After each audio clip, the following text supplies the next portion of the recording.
each chapter has really two halves, okay?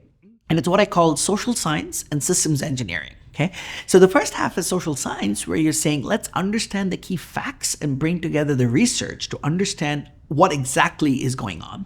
And then the second half is saying, given this understanding, how do you build a better system, recognizing the political, fiscal, bureaucratic, judicial, and social constraints? And so that's why it's engineering, because science is kind of understanding how the world works. Engineering is how do I take that understanding and build something better, okay? And that's the structure of each of the chapters, all right? So that's the first half of the book. And then the second half is saying, okay, now, the whole point is, like, people don't necessarily care just about systems. They care about development outcomes, right? And so there's 6 key sectors, which are education and skills, health and nutrition, police and public safety, courts and justice, social protection and welfare, and jobs, productivity, and economic growth, okay? And so the whole point of the book is saying, if you care about these things, then you're first going to have to build a more effective public systems and then use that to accelerate India's development. And then the last 2 chapters of the book is called Making It Happen, and saying, how do you reimagine institutions to make kind of the building blocks of governance work better?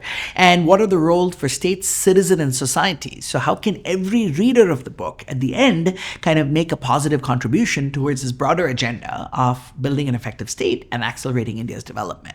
It's the agenda of building a more effective state is something that should appeal to the center left, because it's going to allow us to better deliver basic education, health, child development, welfare, and that's going to be attractive to those who value equity and justice, okay?